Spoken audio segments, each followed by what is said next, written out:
Olá, bom dia! Olha o Agronacional chegando para trazer os ares do campo para sua telinha. Eu sou Priscila Rangel e a gente se encontra agora aos domingos para dar muito destaque aos assuntos do campo e da cultura agro. E no programa de hoje nós separamos alguns dos melhores momentos da temporada. Quer ver só? O destaque do programa de hoje é a floricultura de corte. E no Repórter Rural, nós vamos acompanhar uma escola no campo que vai além das disciplinas tradicionais. Vamos falar também da criação de ovelhas e conhecer uma família do Cerrado Mineiro que começou do zero e hoje comemora o sucesso da produção. É mais uma história do documentário Vida no Campo, 5 histórias brasileiras. E tem mais, o aipim é a nova estrela entre as raízes com opções de receitas variadas e saudáveis. Fica com a gente, o Agronacional tá só começando.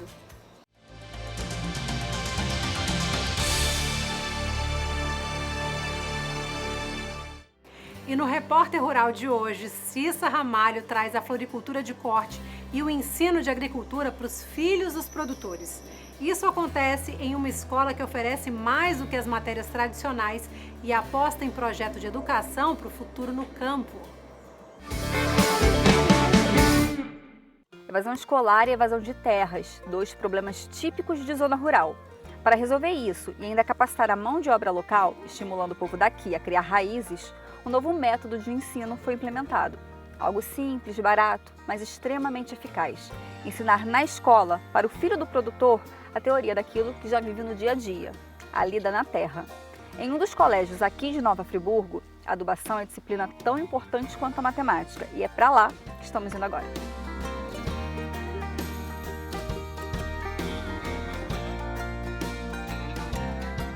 A gente tem as disciplinas de núcleo comum, né, que são orientadas pela SME, que são as disciplinas comuns às escolas regulares de toda a rede. E temos as disciplinas técnicas, que é agricultura teórica e prática, e educação familiar e formação humana, orientadas pelo Instituto Belga. E dentro dessas disciplinas, né, e paralelas a elas, a gente tem alguns instrumentos e ferramentas que a gente trabalha no dia a dia para que esse aluno realmente ele saia academicamente formado e também tenha uma formação aí, social e política voltada para os problemas e a rotina da agricultura familiar. A Cefa das Flores é uma escola pública de ensino básico, gerida pela Prefeitura de Nova Friburgo, com disciplinas que alunos de qualquer outra escola também vão aprender. O diferencial está na pedagogia da alternância. É aqui, revolvendo a terra, que eles aprendem a manter vivo por gerações o negócio de família.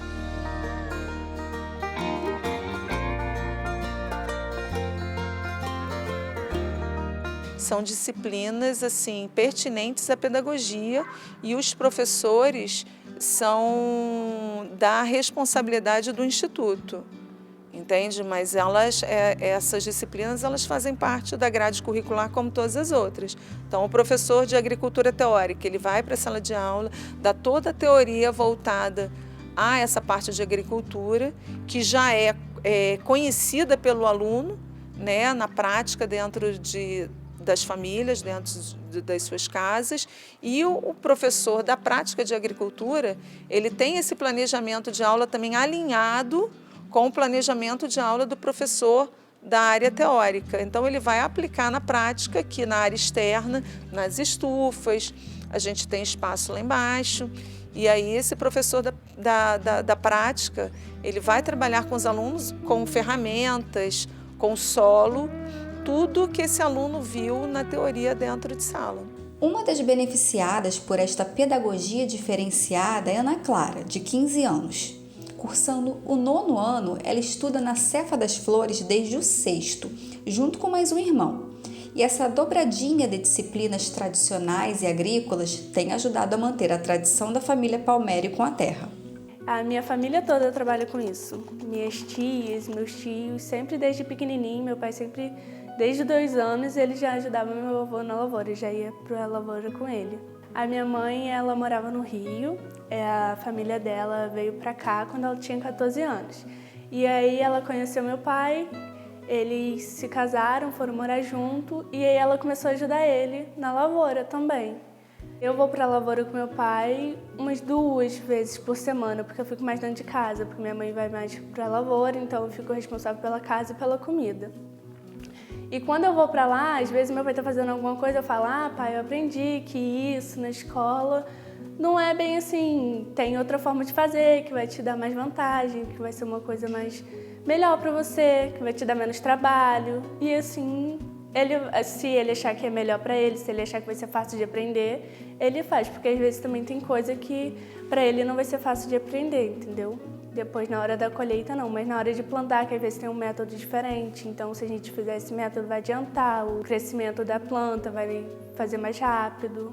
Eu acredito que o nosso aluno ele se torna muito mais consciente do que acontece dentro da comunidade dele. Porque quando ele chega na escola, ele tem esse contato com tudo que a família já faz. Não existe muita separação. Se você for analisar a nossa escola, a arquitetura da nossa escola não tem muros. Então, é uma escola totalmente inserida na comunidade. Então, essa visão física, ela vai além, ela vai na consciência de cada um. Tanto família, os pais vêm aqui, os parentes vêm aqui a hora que precisam e entram na escola a qualquer momento, quanto a gente ter acesso a essas famílias e, assim, a escola e a família interagindo junto. Isso aí fica bem visível quando nossos alunos têm contato e fazem trocas com outros alunos que não trabalham com a mesma pedagogia. O diferencial da escola não é apenas disciplinas voltadas para o campo, mas a forma de capacitação desses alunos, trabalhando o ser humano como um todo. A gente tem o PE, que na minha opinião aí é uma opinião pessoal, é a menina dos olhos do trabalho com a pedagogia, que é um trabalho acadêmico, que obedece todos os critérios aí de um trabalho acadêmico mesmo, introdução, desenvolvimento, conclusão. E é um trabalho social e formador de cidadania, porque sempre tem uma temática voltada aos problemas da comunidade. Então, esse aluno, ele vai para uma roda de debate com os professores e os colegas, montam aí o chapéu, que a gente chama, que é o eixo central da temática desse plano de estudo. Depois ele sai, fica uma semana fora da escola. Nesse meio tempo ele vai a campo, faz a coleta de dados, pesquisa, faz as entrevistas de acordo com esse tema. E depois ele volta à escola, uma semana depois, com todo esse material e desenvolve esse trabalho acadêmico. E temos o caderno da realidade, que assim, todo o trabalho acadêmico que esse aluno vai fazendo ao longo da sua estada na escola, do 6º ao 9º ano, no final do 9º ano ele leva e vai montando o seu próprio portfólio ali. E se você ainda tem dúvida que essa metodologia de ensino pode render bons frutos, escuta só isso. Qual é a aula da pedagogia de alternância que você mais gosta? Acho que é de agricultura prática, porque a gente tem mais contato com a natureza, mais contato com as plantas e essas coisas. Olha, investir em flores pode ser um bom negócio, né? Com paciência e planejamento dá para ter bons resultados. E por falar nisso, planejar é a palavra de ordem na vida de um criador de ovelhas de José Boatê, município de Santa Catarina. Ele queria ter mais uma renda, o pai gostava de ovelhas, então eles uniram o útil ao agradável e investiram na criação de animais. É nesta área de 4 hectares, no centro de José Boatê, que o Neri mantém o rebanho. O representante comercial da área agrícola decidiu investir na criação de ovelhas há 2 anos, em parceria com o pai. Como a gente tem o terreno praticamente dentro do centro, é perto, eu moro perto do meu pai, a gente teve a ideia de criar ovelhas, para mim ter uma outra renda. Também uma por um passatempo, até um passatempo para o meu pai, e ele sempre gostou de ovelhas e a gente já teve no passado, tem uma demanda grande hoje no mercado, o pessoal está procurando, então a gente aproveitou e entrou no embalo. A facilidade no manejo foi decisiva para que eles optassem pelos ovinos. O criador aposta na boa genética para manter o negócio. As ovelhas são da raça Texel, de origem holandesa, uma das melhores para fins de abate, já que os animais ganham peso com mais facilidade. O custo de produção é considerado baixo. A pastagem é composta por aruana, azevém e aveia, e elas recebem complemento de ração com proteína. Hoje o que a gente tem que ter seria pasto, bastante pastagem, que é um animal que exige bastante pasto. O desafio é ter uma genética boa. Tendo uma boa genética vai ter lucro, se a gente não tiver genética também não tem um bom lucro. Esse que seria o maior desafio. É um animal fácil de lidar, tipo uma pessoa sozinha consegue manejar. Para conduzir o negócio, o Neri conta com o apoio da Epagre e uma veterinária de Curitiba faz o acompanhamento na propriedade. Hoje ele tem 34 matrizes e um reprodutor e trabalha com uma cria por ano, embora as ovelhas possam ter até 2. Muitas delas estão prenhes, algumas com gestação gemelar. Essa ovelha aqui tem pouco mais de 10 dias e o Neri negocia elas aqui na propriedade quando ainda são bem novinhas.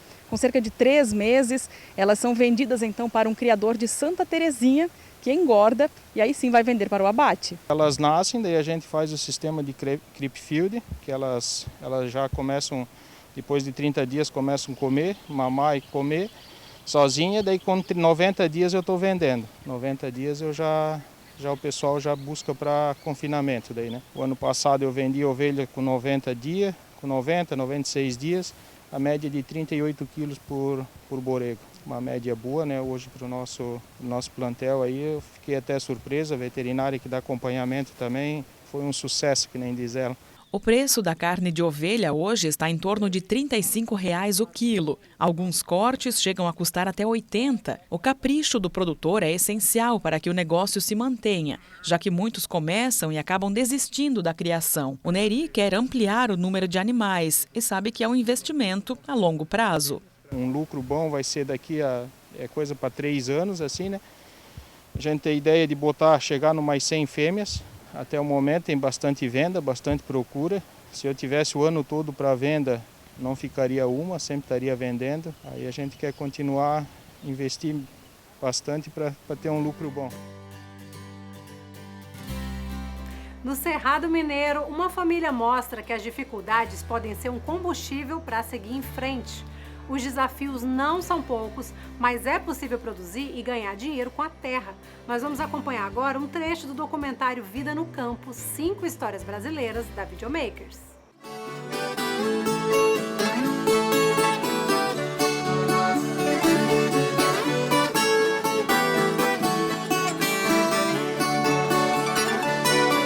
Desde que casaram, Dirceu e Regina dos Reis vivem aqui, numa propriedade no interior de Maravilhas, em pleno Cerrado Mineiro. Na época que nós começamos, não tem vergonha de falar hoje não, nós não tínhamos condição de comprar nenhuma bicicleta. Se não fosse a mão que meu pai tivesse me dado e ajuda, eu acho que eu não teria o que tem hoje não. E devido à parte de trabalho meu e de minha esposa, nós, como se diz, além de ser marido e mulher, nós somos 2 parceiros. Como muitos brasileiros, eles precisaram encarar as dificuldades de iniciar uma nova vida, construída com a parceria dos 2. Ainda falta muita coisa para arrumar ainda, né? Mas nós vamos conseguir. E o caminho é longo, né? Ainda tem muito que caminhar ainda. É de passo em passo, né? Não adianta pôr o carro na frente dos bois, não. Tem que ir devagarzinho, chega lá, né? Na propriedade, atualmente, criam gado e vivem da venda de leite. Com o sistema de integração, acreditaram que poderiam melhorar o manejo de suas terras e a quantidade de sua produção. Antes disso, o começo foi bastante difícil. Nós já tínhamos juntado um gado, né? Aí nós compramos esse terreno aqui. Só que nós pagamos com muita dificuldade, teve que vender quase tudo que tinha, sabe? Para poder pagar aqui. Não tinha força, não tinha água nem nada, era tudo cerrado. Tivemos que fazer os pastos, fazer curral, fazer cerca, colocar energia, colocar bomba de água. Então é tudo com muita dificuldade para a gente, que a condição financeira é pouca, né? Quando nós compramos isso aqui, não existia nada, só o cerrado e tudo que tem aqui hoje nós fizemos tudo. Fizemos primeiro a casa tirar leite. Eu fiquei devendo ele 16 mil, ele dividiu para me pagar de 4 vezes de 4 mil. Mas 4 mil na época era a mesma coisa de você pegar hoje mais ou menos 30 mil reais hoje. Aí eu pensei, como é que eu faço esse trem?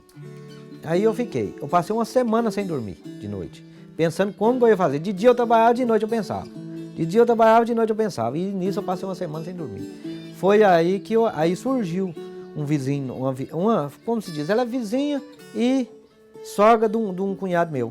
Aí ela falou, Dirceu, eu vou fazer com você o seguinte, eu vou te emprestar tanto de dinheiro, que nessa época nem conta nem banco eu não tinha contato com nada. Aí ela falou, vou te emprestar tanto de dinheiro, você me paga com tanto tempo sem juros.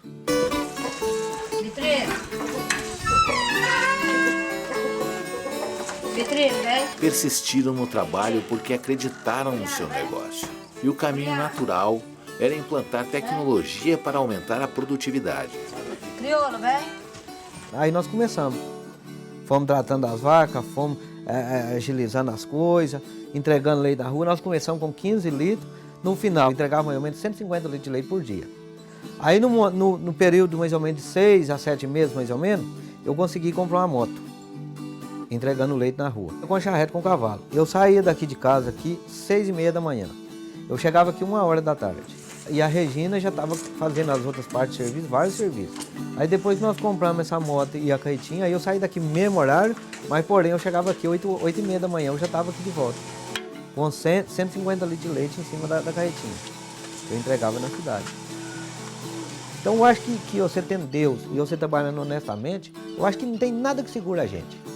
Os reis sempre procuraram alternativas para melhorar sua terra. Um dos caminhos para enfrentar os problemas foi se organizar com outros produtores da sua comunidade. Igual nós estamos com um projeto aqui para furar um poço artesiano para nós aqui na comunidade extrema, certo? Igual durante o período que eu fui presidente da associação, eu conversei com eles o seguinte, e minha ideia foi e sempre será essa. Vai furar o poço artesiano porque nós não temos água encanada na região aqui para nós, nas propriedades. Então, vamos furar esse trem? Vamos. Mas vamos usar, não vamos abusar.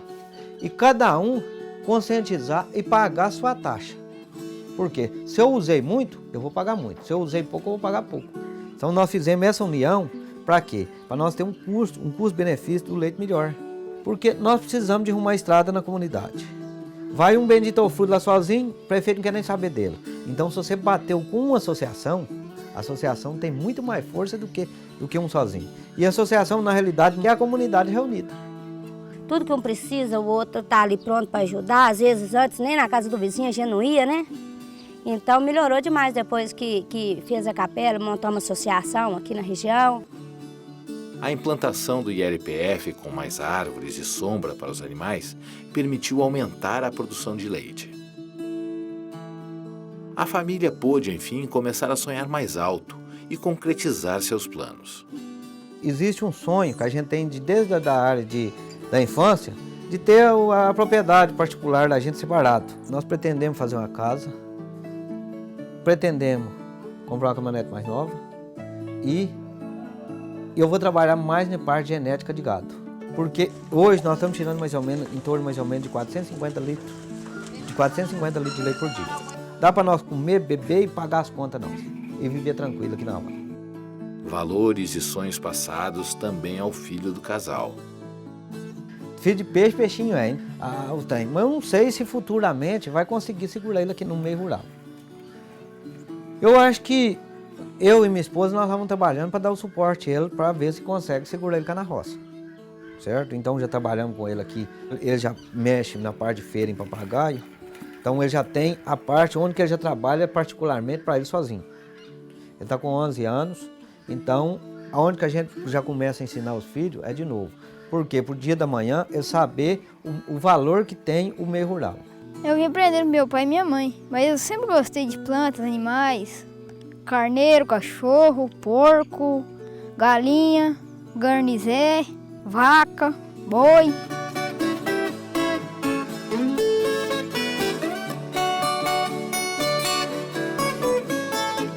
Se você não for esperto, onde que eu falo com o meu menino para estudar, que hoje eu sou formado, minha esposa é formada, certo? Então, nenhum dos dois exerce a função que nós formamos, mas se você formar, você saber onde você vai conversar, o que você vai fazer, com quem você vai mexer. Acordo, tomo café, troco de roupa e vou para a escola. Chego em casa meio de 10. Venho aqui na minha horta, depois vou minha outra horta e vou mexer com meus bichos. Aí de tarde eu vou fazer dever. Aí depois, de noite eu janto e no outro dia cedo eu vou pra escola de novo. Os dias mais difíceis parecem ter ficado para trás. O apoio da tecnologia de integração garante futuro mais tranquilo aos reis. Porque as grandes cidades são abastecidas de quê? Elas são abastecidas do meio rural. Porque a produção de tudo que sai, do arroz, do feijão, da carne, sai tudo de onde? Sai tudo do meio rural. Agora, se pegar todo o pessoal e levando embora para a cidade, daqui a uns dias, como o pessoal da cidade vai comer? E nós, si mesmo, nós próprios aqui na roça também. Isso aí é o que eu acho. Agora não sei, eu não vou, como se diz, o que o Dirceu fala. Agora, às vezes, outra pessoa já tem outra ideia, outra coisa, e não sou eu que vou contestar ninguém. Na propriedade, a floresta de eucaliptos plantada serve também como uma poupança para a família, diversificando seu negócio. Hoje, infelizmente ou felizmente, na roça você tem que agregar valor dentro daquilo que você tem. Por quê? Porque você vai mexer com a parte agropecuária, ela sozinha hoje no meio rural não funciona sozinha. Então ela depende de você agregar valor de outras coisas, igual no caso nosso aqui, foi agregado no caso do eucalipto, para ajudar a parte da agropecuária.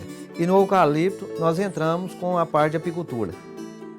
A proposta de produzir integrado vingou. E hoje, mesmo nos períodos em que a seca é mais forte, vivenciam uma realidade bem diferente daquela de outros tempos, antes da integração.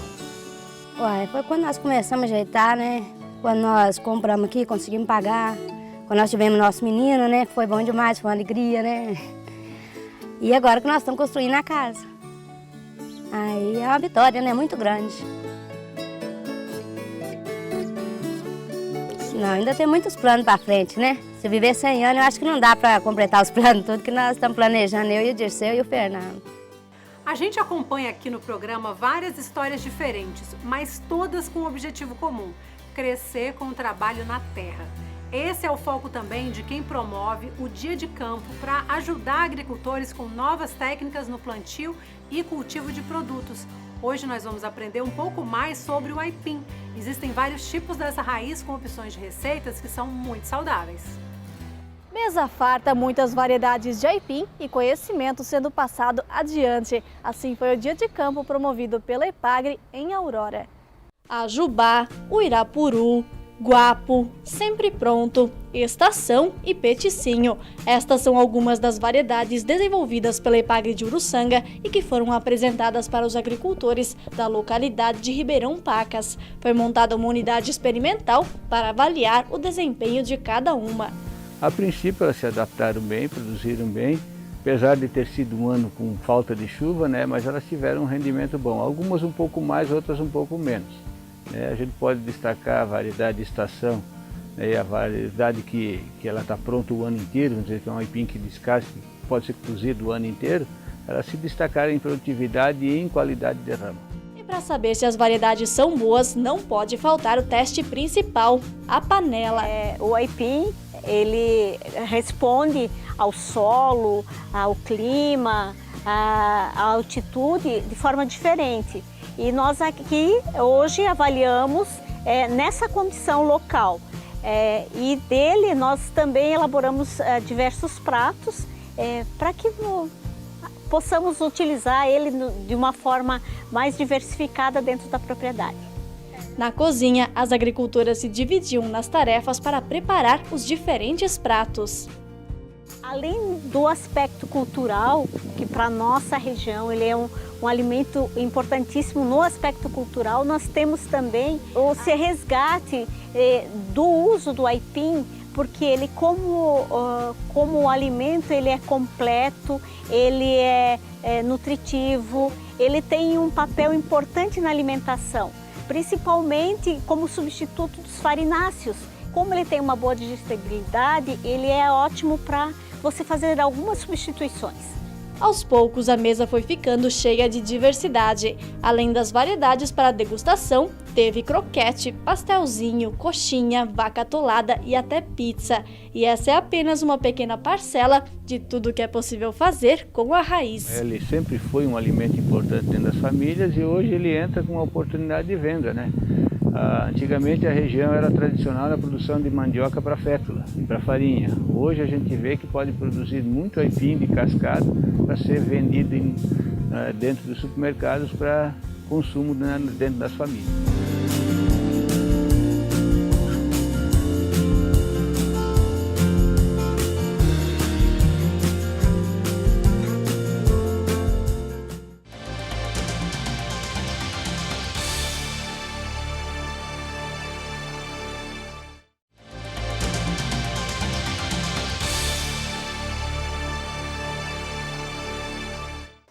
Estamos de volta com o Agro Nacional, nosso ponto de encontro com os assuntos do campo e da cultura agro.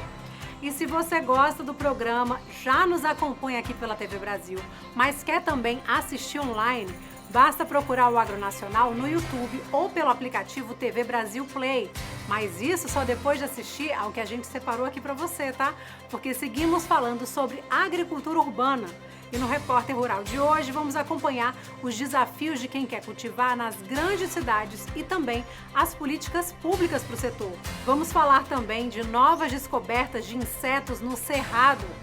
Além disso, a gente mostra um trabalho que valoriza a produção do agroextrativismo como preservação da floresta e doação de alimentos. É mais uma história de solidariedade do documentário cedido pelo canal Saúde.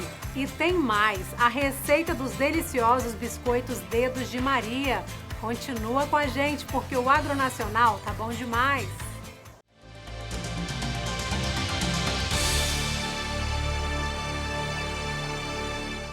E no Repórter Rural de hoje, Mariana Tokarnia continua tratando de agricultura urbana. Vamos conhecer o projeto Plantando Moradia e saber quais são os desafios para quem planta nas grandes cidades.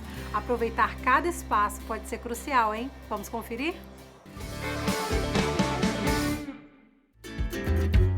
Para entrar em estado de árvore, é preciso partir de um torpor animal de largato às 3 horas da tarde no mês de agosto. Em 2 anos, a inércia e o mato vão crescer em nossa boca. Sofreremos alguma decomposição lírica até o mato sair na voz. Hoje, eu desenho o cheiro das árvores. Este é um trecho do poema Uma Didática da Invenção, de Manuel de Barros.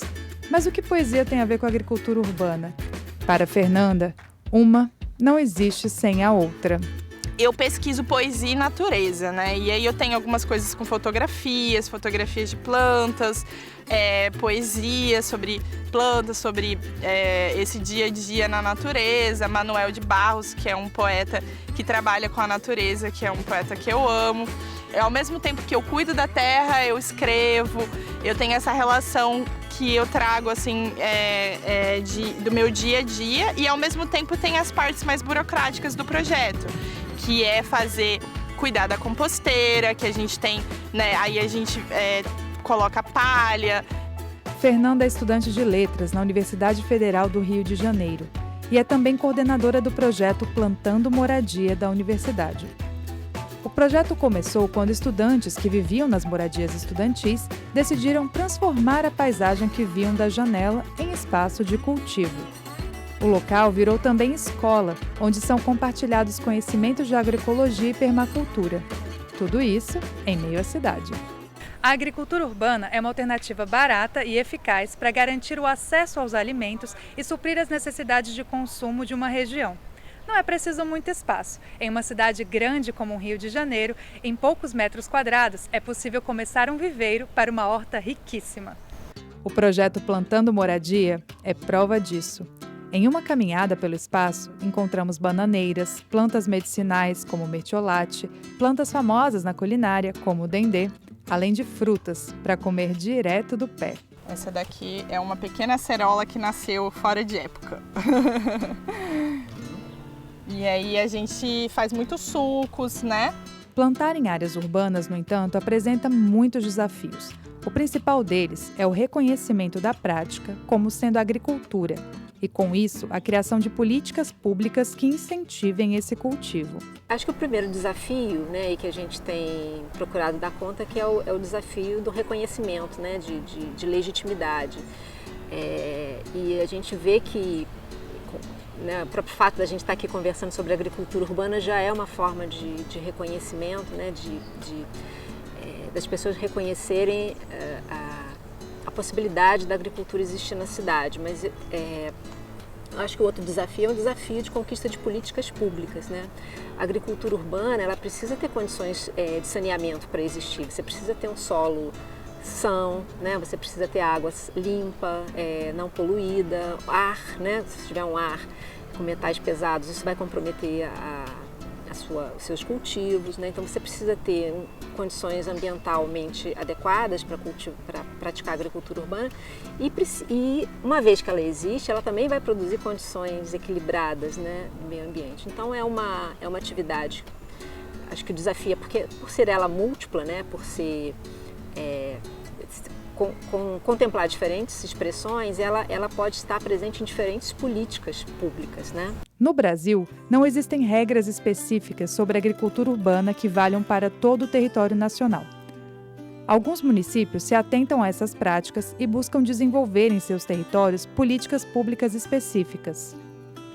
Annelise explica que uma preocupação é definir bem o que é considerado agricultura urbana, para evitar o chamado greenwash, termo que, em inglês, significa lavagem verde ou maquiagem verde. É quando empreendimentos se dizem sustentáveis e comprometidos com causas ambientais, quando, na verdade, não são. A agricultura, para se realizar, ela pode ser feita de várias formas, né? Mas principalmente terra, né? A gente, quando fala de agricultura, a gente está falando de acesso à terra, que é um bem muito disputado na cidade, né? Então, acho que também, nossa preocupação é impedir que a agricultura urbana seja utilizada como uma estratégia de greenwashing, né? De gourmetização, né? Quer dizer, você usa o discurso da agricultura urbana para empreendimentos ou como reserva de valor, né? Você cria atividades supostamente de agricultura urbana, mas na verdade você está procurando ali valorização do solo, né? Dar outras finalidades para essas atividades. Eu acho que a agricultura urbana ela pode estar no desenvolvimento social, né? Nas políticas de desenvolvimento social, ela pode estar ligada a questões urbanas, as questões ambientais. Para além do poder público, organizações da sociedade civil estão empenhadas em ajudar quem deseja plantar. É o caso da ASPTA, Agricultura Familiar e Agroecologia. A sigla quer dizer Assessoria e Serviços a Projetos em Agricultura Alternativa. Entre outras ações, a organização atua criando redes de agricultores para que troquem experiências e, juntos, melhorem as condições de produção. Você descia de bicicleta, descia, né, de um jeito muito fácil para a cidade. Então você tem um alimento saudável, produzido localmente, né, e que ele não tem o custo financeiro e ambiental, né, de você fazer um trânsito enorme, né, desse alimento antes de chegar na mesa de cada um de nós, né. Além do que a agricultura urbana ela permite que as pessoas da cidade tenham um refúgio, né. Aqui, nesse ambiente que a gente está, nós estamos dentro da cidade, né? E o verde ele faz com que a gente possa respirar, né? Mexer com a terra, reconectar com os elementos da natureza. Para fazer agricultura eu preciso molhar a planta, eu preciso saber se estou molhando demais ou molhando de menos, se tem muito sol ou pouco sol, se eu preciso botar a planta mais protegida na sombra ou preciso podar a árvore para entrar mais luz. Quer dizer, eu me reconecto com esses ciclos da natureza que a gente na cidade perdeu. Então traz esse aspecto, né? O valor da agricultura como o valor da reconexão, né, com os elementos da natureza. Quem lida com a terra todos os dias sabe dessa importância. A agricultura urbana, para mim, ela é a forma de resistência de encontrar o nascimento de uma vida, de uma saúde, de uma fruta ou de uma hortaliça, dentro de um espaço que tem concreto, né?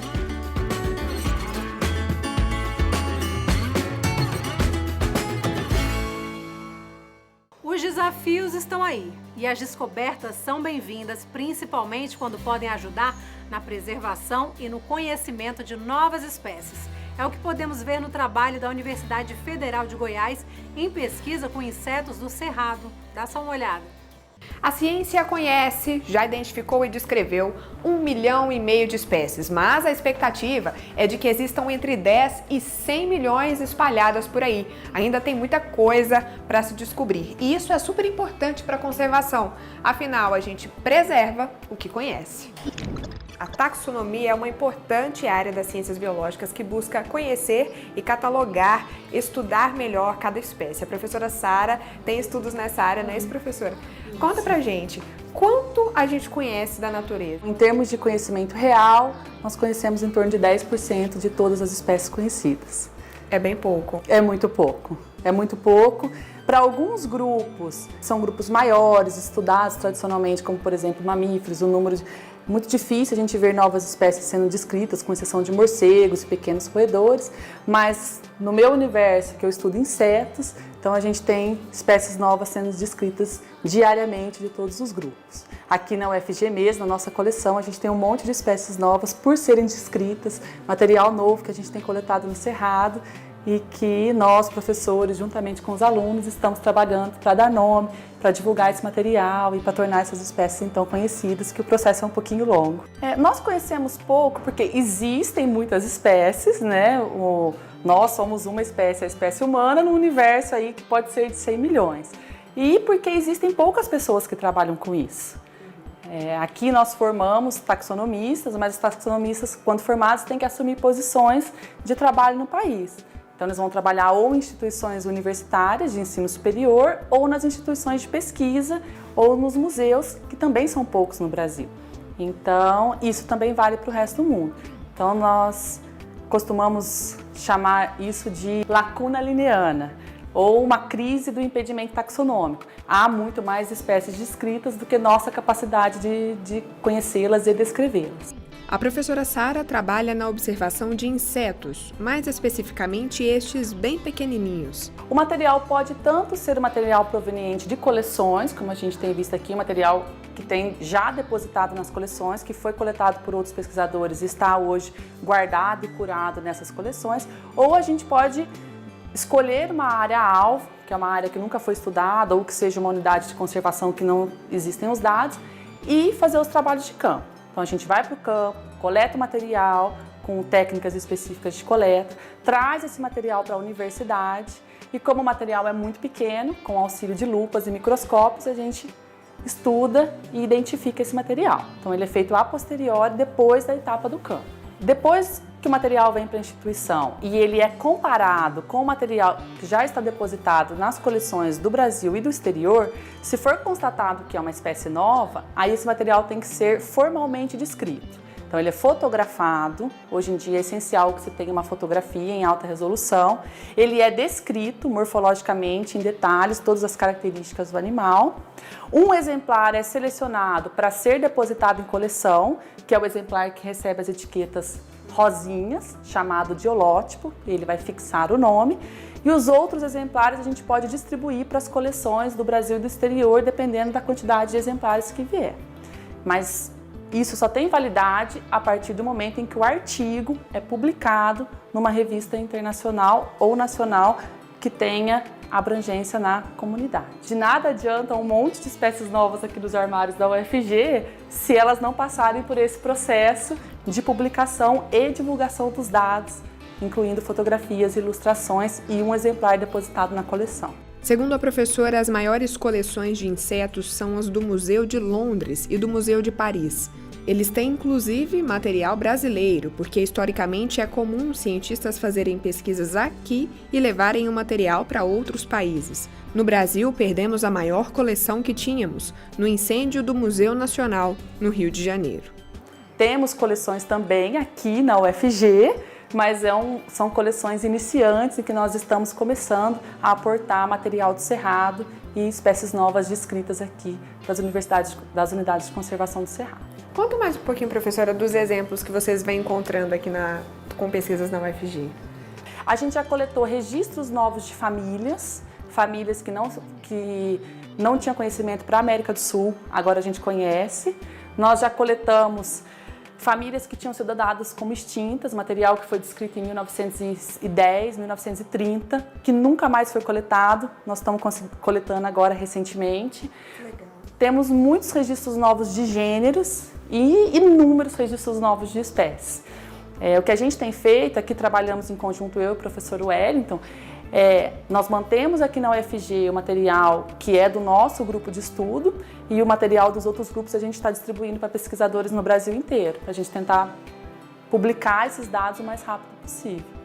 Professor, como no ecossistema, na biologia, tudo está muito conectado, os insetos são essenciais também, né, para esse funcionamento, inclusive para a alimentação humana, né? Isso, nenhum ambiente está em harmonia ou em equilíbrio sem a presença dos insetos e dos artrópodes em geral, porque eles exercem desde papel de detritívoros e associados à matéria em decomposição, isso vale para vários grupos, como agentes polinizadores essenciais para a produção de frutos e até mesmo a produção agrícola. Então, nenhum ambiente está em equilíbrio sem a participação dos insetos. Então, vamos conhecê-los. Vamos conhecê-los.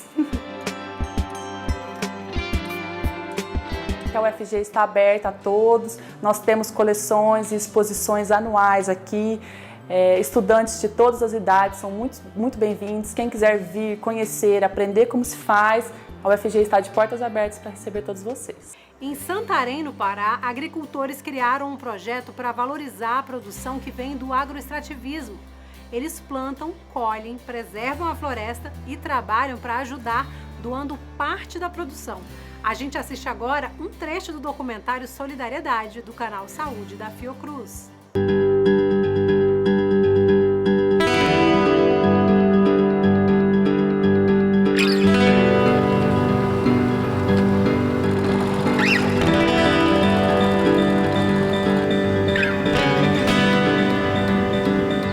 Importante pensar na forma de consumo, na forma que a gente está produzindo os alimentos. Então, esse projeto emergencial, ele valoriza a produção que vem do agroextrativismo, que depende das florestas em pé.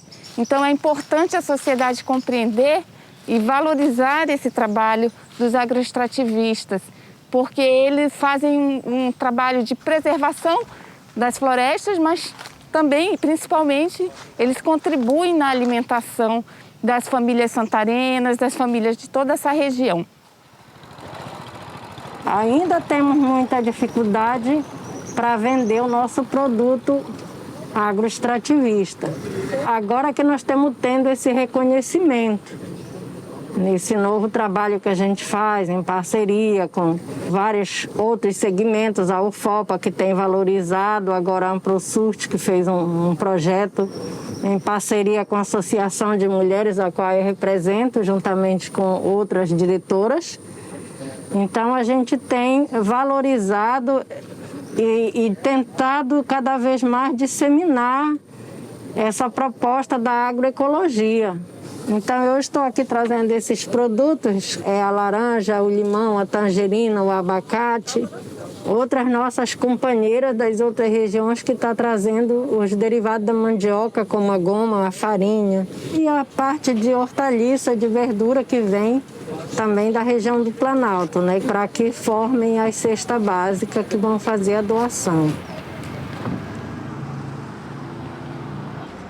Uma cesta ela é dividida em 3 partes. Numa vai os mantimentos básicos, feijão, arroz, açúcar, piracuí, castanha, jerimu. No outro vai as frutas, né? E na outra vai as hortaliças. Recebe 3 cestas. Ainda vai receber um kitzinho de limpeza, composto por água sanitária e detergente. As pessoas entregam aqui, a gente recebe, faz a composição das cestas e entrega, né?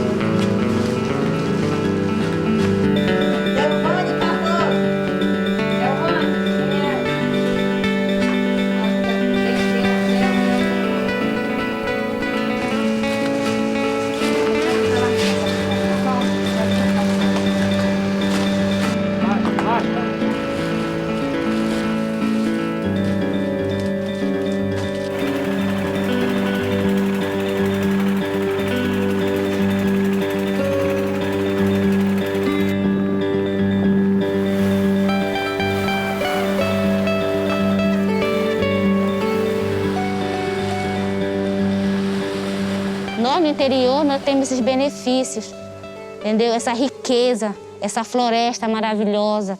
Quantas e quantas pessoas estão por aí que ainda não têm mais isso? Não vivem, nós estamos aqui à beira de um rio, entendeu? Pegar um peixe saudável, sem ser contaminado, né? Ainda podemos ter essa maravilha.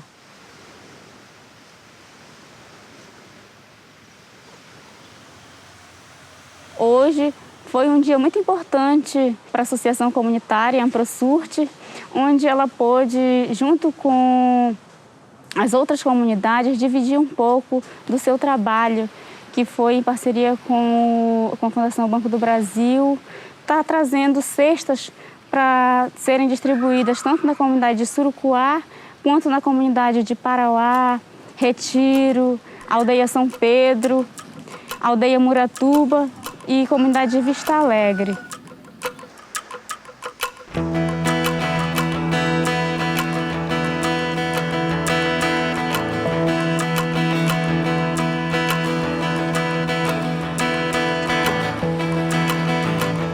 Esses alimentos, eles chegaram aqui através, né, de pessoas, de produtores rurais que produzem seu produto e entregaram para o projeto Associação, né?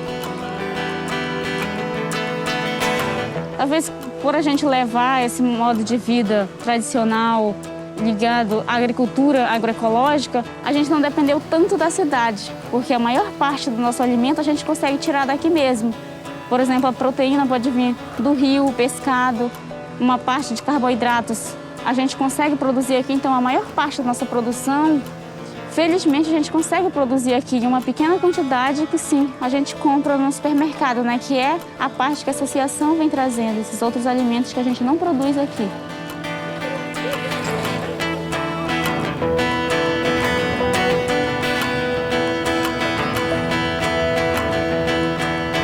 Essa ação para a Fundação é de extrema importância, enche muito a Fundação de orgulho, porque estamos trabalhando com uma estrutura que nós ajudamos a construir no passado.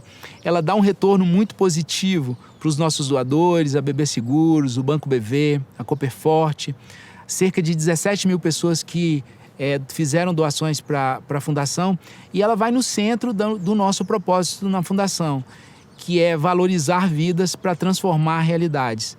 Eu tenho certeza aqui que nós estamos valorizando várias vidas, inclusive da coletividade, quando a gente trabalha com a agricultura familiar e com a agroecologia, porque nós também estamos trabalhando com a proteção da natureza.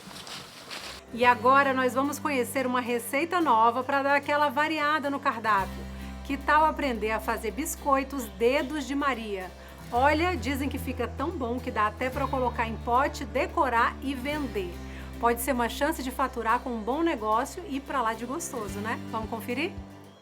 E chegou a hora de mais uma delícia. Vem lá de Mirim Doce a dica para preparar um biscoitinho imperdível.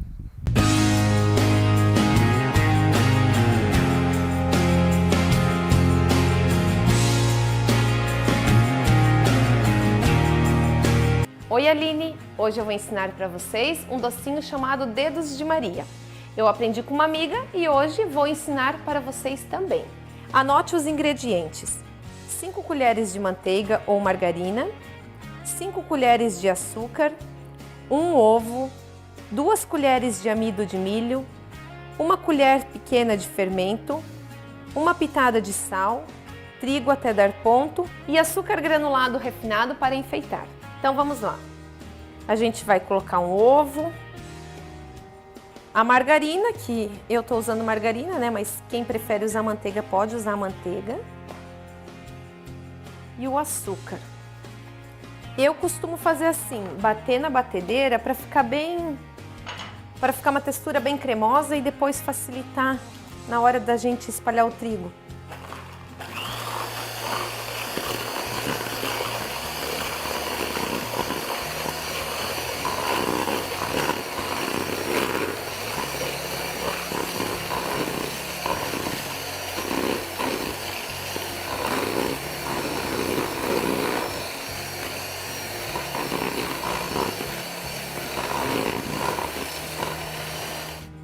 Nessa mistura aqui eu já acrescentei o amido de milho, o sal e também o fermento, que lembrando vocês que o fermento é uma pontinha da colher de chá, tá? É uma colher rasa, a gente fala uma pontinha, mas é uma colherzinha rasa de fermento de bolo. O trigo a gente vai colocando aos poucos até dar o ponto. Aqui eu já coloquei em média umas 4 colheres de trigo. A gente vai acrescentar também meio pacotinho de coco ralado. Aí quem gosta de coco, quer colocar o pacote inteiro, fica a critério de cada um.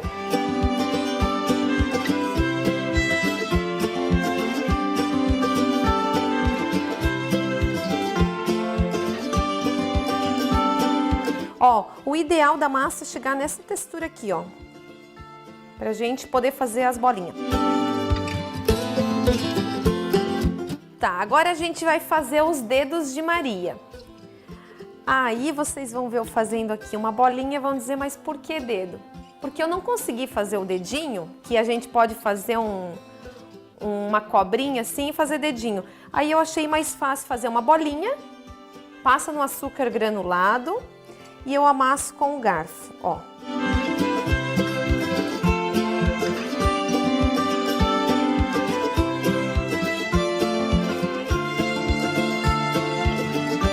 Agora vamos levar ao forno pré-aquecido, 200 graus. E a gente vai deixar aproximadamente 20, 25 minutos ou até ele ficar douradinho.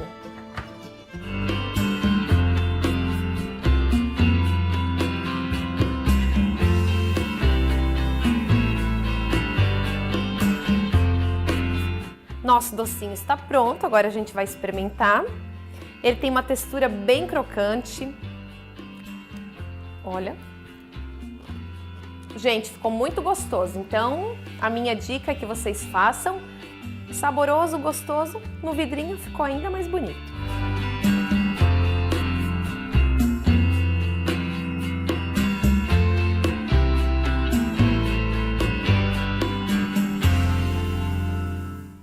E por hoje o programa fica por aqui, mas já temos nosso encontro marcado, porque o Mundo Agro passa pela tela da TV Brasil. Eu sou Priscila Rangel e desejo a você um excelente dia. Tchauzinho!